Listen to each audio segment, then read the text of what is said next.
ചരിത്രപ്രസിദ്ധമായ ഇടയ്ക്കൽ ഗുഹകളൊന്ന് കണ്ടിട്ട് വന്നാലോ? ഹലോ, ഞാൻ നിങ്ങളുടെ സ്വന്തം നാഗവല്ലി വൈറ്റിക്കേവാൻ. അങ്ങനെ ഊട്ടി യാത്ര കഴിഞ്ഞ് നമ്മൾ നേരെ എത്തിയിരിക്കുന്നത് വയനാട്ടിലേക്കാണ്. തലേദിവസം രാത്രി വയനാട് എത്തി, പിറ്റേ ദിവസം രാവിലെ കഴിഞ്ഞിട്ട് ഫ്രഷപ്പായി നമ്മളിത് ഫുഡ് കഴിക്കാൻ വേണ്ടി പോവുകയാണ്.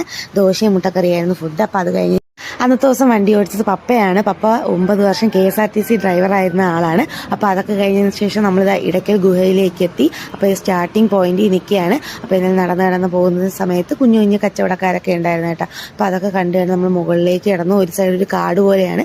എന്നിട്ട് നമ്മൾ അവരുടെ ആ ട്രക്കിംഗ് ഏരിയ തുടങ്ങുന്നതിൻ്റെ തൊട്ട് താഴെയായിട്ട് ഒരു എൻട്രൻസ് പോയിന്റ് ഉണ്ട്. അപ്പോൾ അവിടെ വന്നിട്ട് നമ്മൾ പ്ലാസ്റ്റിക് കുപ്പിയൊക്കെ കൊണ്ടുപോയാണെങ്കിൽ അത് അവിടെ സ്റ്റിക്കർ ഒട്ടിച്ച് നമ്മൾ മേടിക്കണം.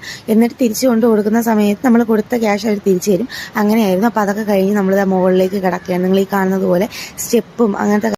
പണ്ട് സ്കൂൾ പഠിക്കുന്ന കാലത്ത് എപ്പോഴോ ഉറക്കം തൂങ്ങിയിരുന്ന സോഷ്യൽ ക്ലാസ്സുകളിൽ നമ്മൾ ഈ ഒരു പേര് കേട്ടിട്ടുണ്ട്, ഇടയ്ക്കൽ ഗുഹകൾ. അപ്പോൾ അത് നമ്മൾ നേരിട്ട് കാണാൻ വേണ്ടി